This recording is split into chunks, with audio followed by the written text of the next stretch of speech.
Друзья, привет! С нами снова компания Винником, я Борис Гаськов, и в этот раз у нашего камина мы поговорим про вина из Риохи. Вина из Риохи – это, пожалуй, самые известные испанские вина. Когда мы говорим про Испанию, то, наверное, это первое, что приходит нам на ум. Регион Риоха находится на севере Испании, расположен он в зоне течения реки Эбро, и здесь давно, уже продолжительное время, производит очень много качественных, насыщенных красных вин, как правило, на основе сорта винограда Темпранильо. Риоха делится на три больших части: Риоха Алавеса, Алавская Риоха, Риоха Альта и Риоха Баха.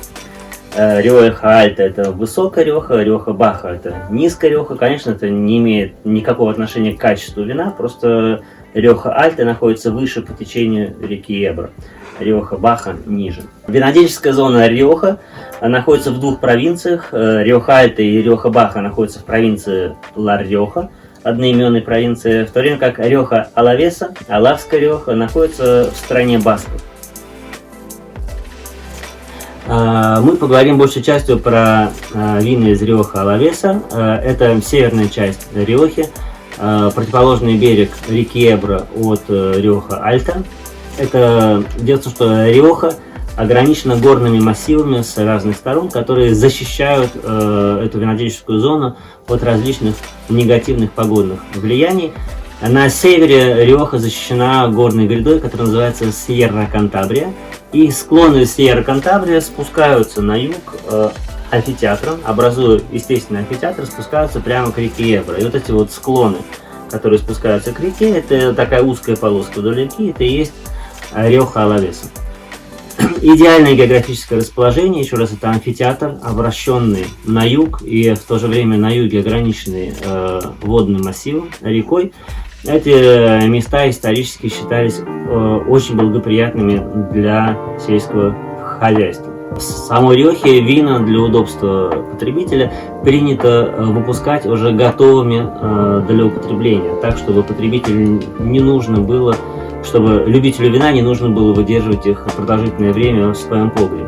Поэтому в Испании была создана система крианса, от глагола криар – выращивать, вскармливать, воспитывать, и которая заключается в четкой регламентации выдержки вина. Вино все делится на 4 типа. Первый тип – вино ховен, молодое вино. Такое вино, у него нет обязательного норматива по выдержке в бочках. Оно может быть как выдержано, так и вообще не выдержано, либо выдержано там 2, 3, 4 месяца. Затем есть вино категории крианса.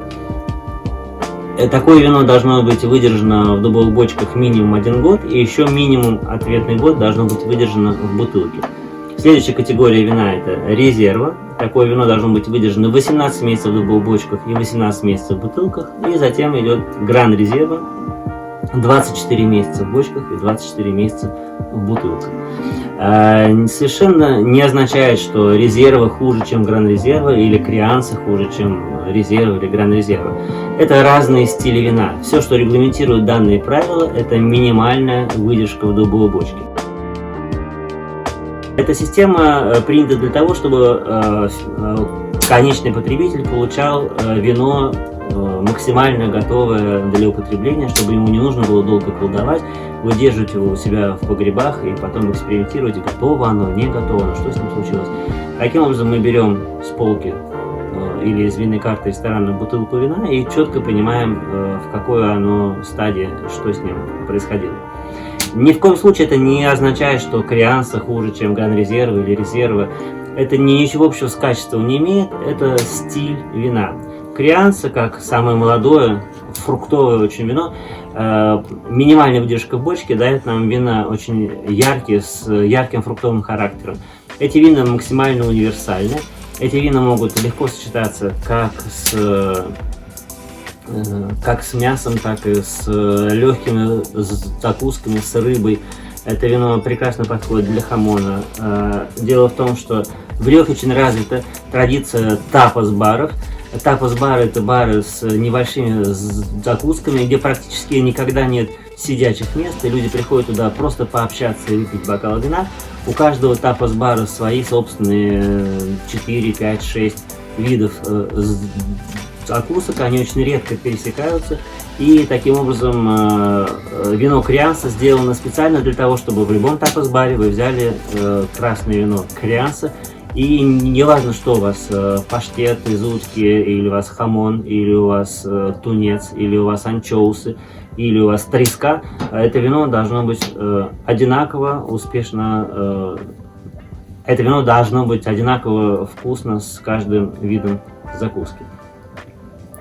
Вино резерва и вино резерва имеют гораздо более длительную выдержку в дубовых бочках, поэтому они уже гораздо более требовательны. Это может быть вино для медитации, это может быть вино для особенного случая, это может быть вино для хорошего куска мяса.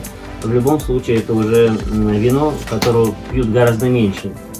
Дело в том, что вино Крианса в Риохе — это почти 80% всего производства. Здесь у нас представлены вина двух виноделин. Одна винодельня называется Винья Реал, другая винодельня называется Контино. Обе они расположены примерно в одном и том же месте, в Риоха Алавеса, в Алавской Риохе. И они очень сильно отличаются по стилистике. Винья Реал — это часть большого холдинга. Предприятие в этом холдинге всегда считалось площадкой для экспериментов. Это всегда была винодельня, которая отвечала за новые технологии. И вот в конце 90-х годов винодельню построили заново. Ее спроектировал французский промышленный архитектор. И она теперь имеет вид дубовой бочки, как бы вросшей, вкопанной в холм. Внутри гордость винодельни — это ферментационный зал. Винодельня производит много вина, достаточно много вина. Ее мощность составляет порядка 5-6 миллионов бутылок в год. Почему первое, куда ведут всех гостей этой винодельни, это ферментационный зал? Это, казалось бы, промышленное помещение, которое никому не интересно. Потому что эти 5-6 миллионов бутылок в год делаются путем гравитации. На этой винодельне практически не используются насосы. Вино перетекает из емкости в емкость только под силой собственной тяжести. На таком объеме производства это можно делать только когда ваше помещение специально изначально спроектировано под это. Именно поэтому ферментационный зал Винья Реал — это гордость винодельни. Затем, после ферментационного зала вам обязательно покажут два огромных тоннеля, прокопанных в этом холме, в каждом из которых футбольные поля можно нарезать поперек. Один тоннель посвящен исключительной выдержке вина в дубовых бочках. Представьте себе, что дубовые бочки там имеют 8 рядов в высоту. И затем второй тоннель посвящен исключительной выдержке вина в бутылках. И таким образом винодельня одновременно хранит запас вина на несколько лет торговли вперед. Но Винья Реал по своей организации является традиционным достаточно для Риохи, тем не менее, хозяйством. Они используют как собственные виноградники, также они арендуют виноградники, используют виноградники по контракту. В то время как Контино — это новшество в Риохе, это винодельня устроена по бордоскому принципу шато. У нас и виноградники, и винодельня находятся в одном и том же месте. Виноградников при этом гораздо меньше. Объем производства здесь очень скромный, порядка 300 тысяч бутылок. И дело в том, что винодельня Контино находится в месте, которое еще со времен арабов было известно как место идеально подходящее для ведения сельского хозяйства. Когда строили винодельню, то нашли подвал старинной арабской маслобойни. Дело в том, что в этом месте река Эбра делает излучину.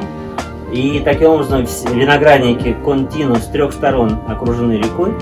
Сзади, соответственно, их прикрывает горная гряда Сьерра Кантабрия. И вот это вот уникальное место дает нам исключительный микроклимат, идеально подходящий для выращивания винограда. Название винодельни Контино имеет также историческое происхождение. В эпоху великих католических королей Los Grandes Reyes Católicos их дофин, их сын, жил в городе Логроньо неподалеку, и его охраняли рыцари, которые несли службу, охраняли наследника престола. Такие рыцари несли свою службу постоянно, по-испански continuamente, и поэтому они назывались словом continuo. Один из таких рыцарей жил как раз именно в этом месте, и поэтому винодельня сейчас называется Continuo. Также об этой связи напоминает рыцарский доспех в полный рост, который встречает нас на входе в винодельню. Он как бы возвращает нас в то место, когда здесь жили стражи наследника престола. Винодельня Continuo дает нам вино терруарное, которое дает нам представление именно об этом уникальном месте. Это вино даже после длительной выдержки в дубовых бочках все равно стоит очень свежим, очень фруктовым, очень ярким. Вы выбираете вина из Риохи, если вы любите плотные, мощные, концентрированные, пряные с нотами специй красные вина.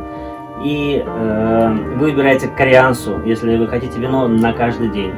Яркое, свежее, фруктовое.